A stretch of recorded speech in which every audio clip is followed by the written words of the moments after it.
So, what's up, everybody? How's everyone doing? If you are around, jump on and join me for a live chat on are you creating the life you've always wanted or actually the life you never wanted? Because it happens a lot. It's going to be awesome. So, join me when you're around, jump on. And if you're around, of course, for the replay, I'd love to know you're there and any questions you might have or any insights that come up, I'd love to hear that as well. So, the question that is leading this chat is, are you creating the life that you have always dreamed of? Are you actually creating a life you never wanted? So to decide which you're doing is just to look at your life and to look around and ask yourself, okay, so what is going on in my life? And what are some areas of my life that I might be feeling a little frustrated or stuck about? So this could be your business or finances. It could be your relationship with your partner or lack of relationship with a partner. Hi, Tenby. So nice to see you. Or it could be your health. So it could be that you're not happy with your level of fitness, your body, anything like that. So pay attention to that, because when you look at things in your life that you don't want, you really need to ask yourself, how is this actually what I do want? So the idea is, of course, it's something that you're resisting or that you don't actually want and that you're trying to change or you would like to change. But the fact that you're experiencing it on some subconscious level, you actually want it. So the cool thing is, once you recognize this and say like, wow, why is it that I would want it to, or have a difficult relationship? Because once you're able to ask that question and get into a place of awareness and discovery and exploration, that's when you can change it. But if you're in a place of like, why is this happening? And I keep having the same type of relationship and I keep struggling with my weight and I keep struggling with my finances, there's no space for growth and change, because the why question just sends us into the spiral of despair of, well, maybe it's always been that way. My family's always struggled with finances and my family's always had issues with relationships. You can find excuses or reasons why this is happening instead of actually asking yourself, how is this actually what I want? Which I know sounds ridiculous. Like, why would you want something that's not working? But the truth is, if you're experiencing it on some level, you do want it. And so then the cool thing is you get to explore. So, okay, if this is what I want, because this is what I have, so on some level I must want this, who is the person that is getting something out of this? Like, what is the story I have attached to suffering when it comes to money or finances or love or health? And asking yourself, really, because it's an identity issue. There's a lot of weight attached to anything that you're experiencing, because a lot of times it is generational and it's something that you learned as a child, that it was safer for you to be in this identity of struggle in some area of your life than it was for you to be in a place of thriving. And so once you're able to see, okay, so what part of me is getting something out of struggling?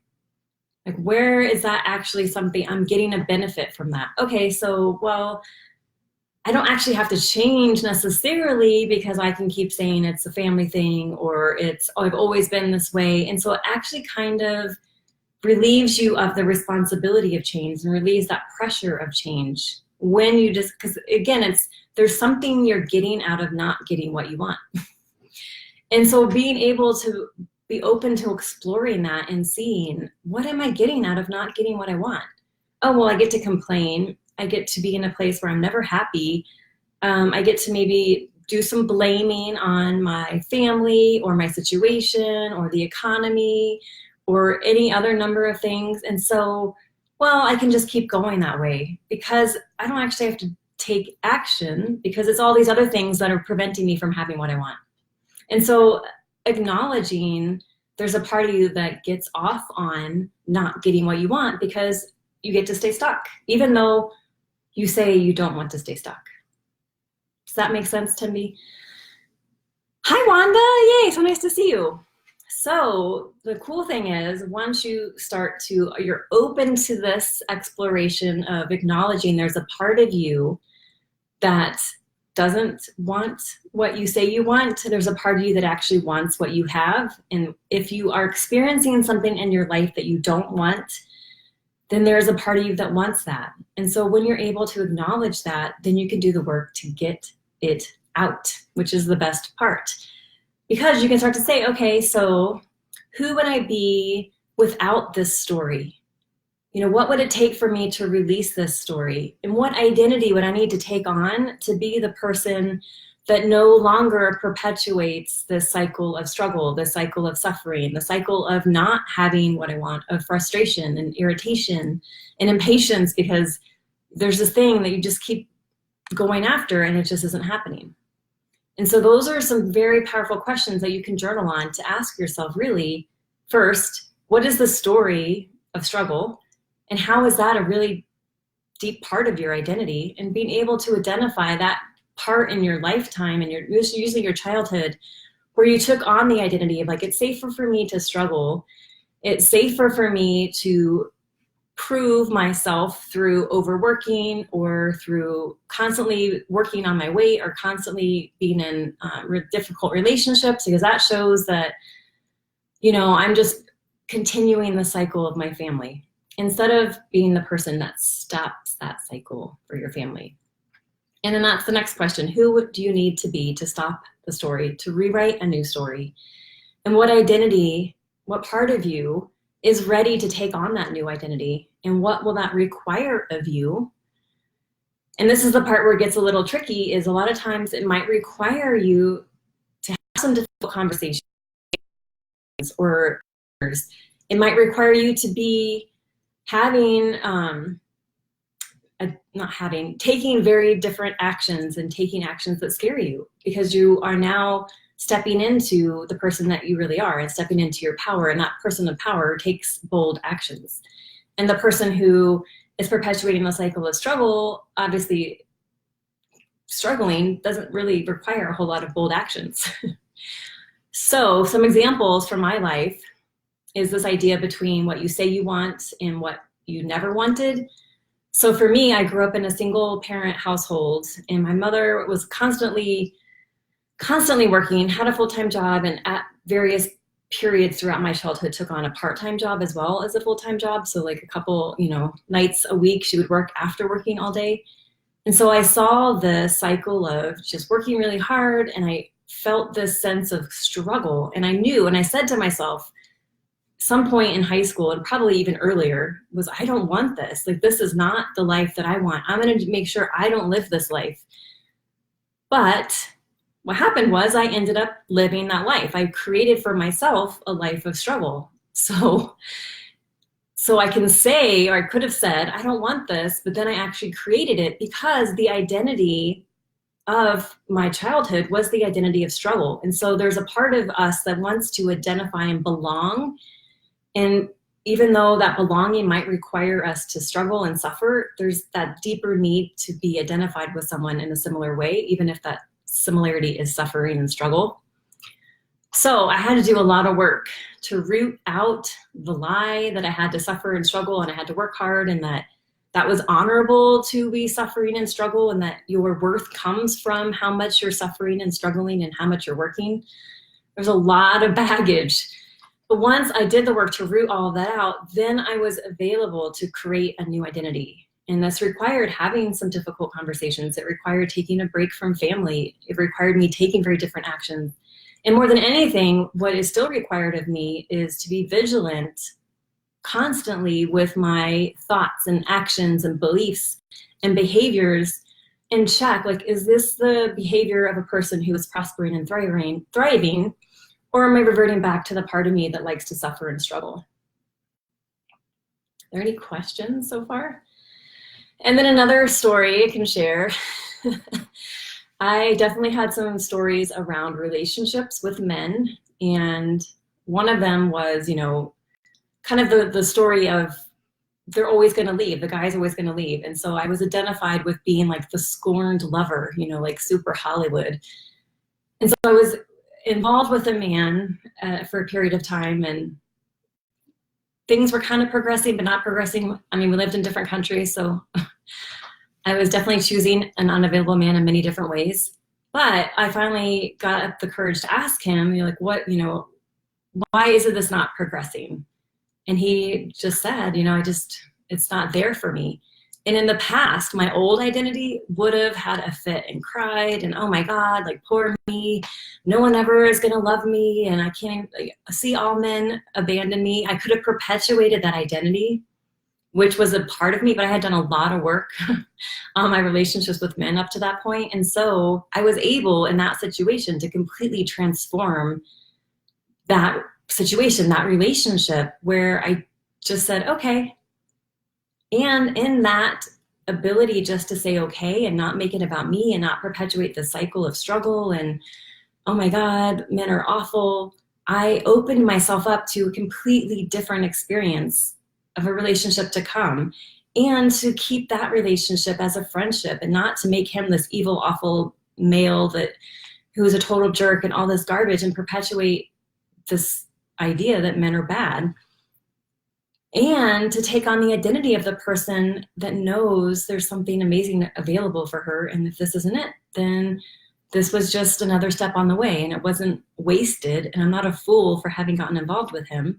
It was just something I needed to learn to get me to the next place.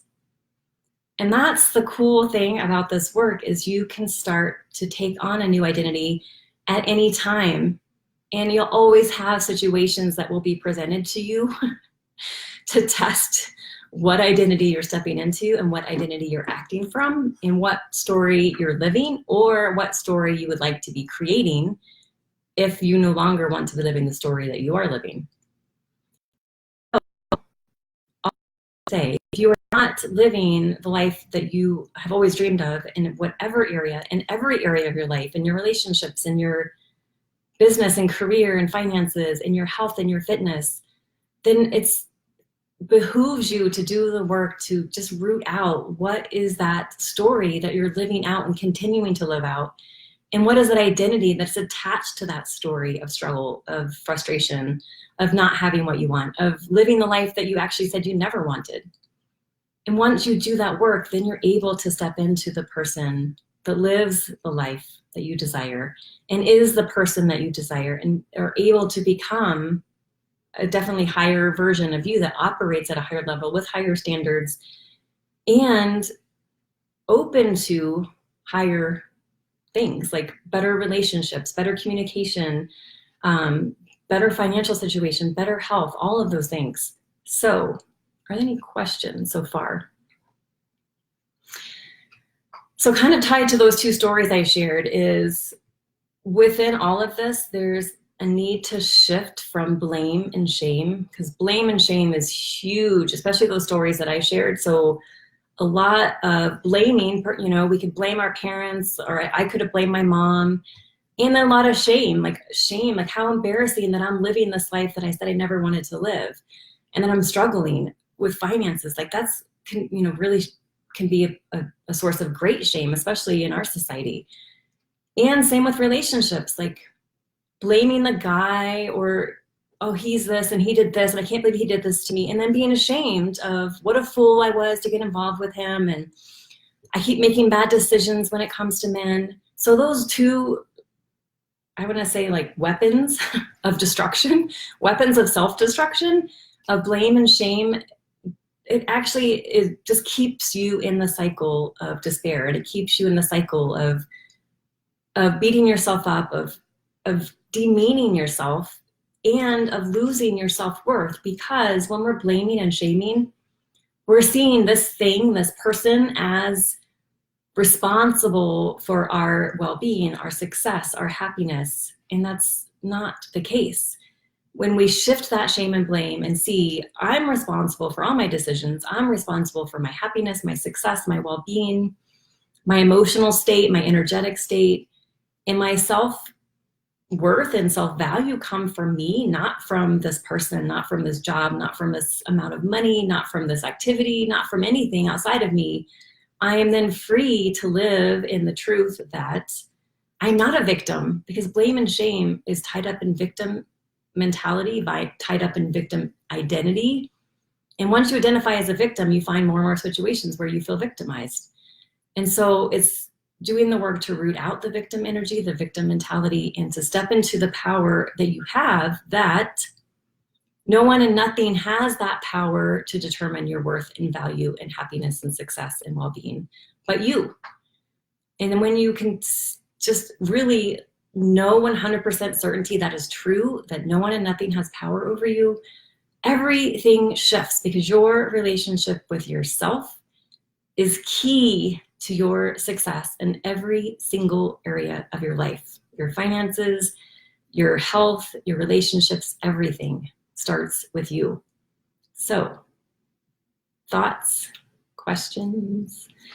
And if you are in a place as a newer entrepreneur or a newer coach and you're really frustrated with your business and it's not progressing as you would like, and you're ready to really transform your business into a business that you love, that gives you the freedom to run it your way and to have that sense of significance and contribution and meaning and joy in the work that you're doing, I put a link to contact me to set up a call with me, because I'd love to talk to you more about how to transform this. Because again, if you're not living a life you love in every area of your life, it's worth it to do the work to root out all the lies, all the illusions, all the garbage that's preventing you from really experiencing true joy in every area of your life and true success in every area of your life.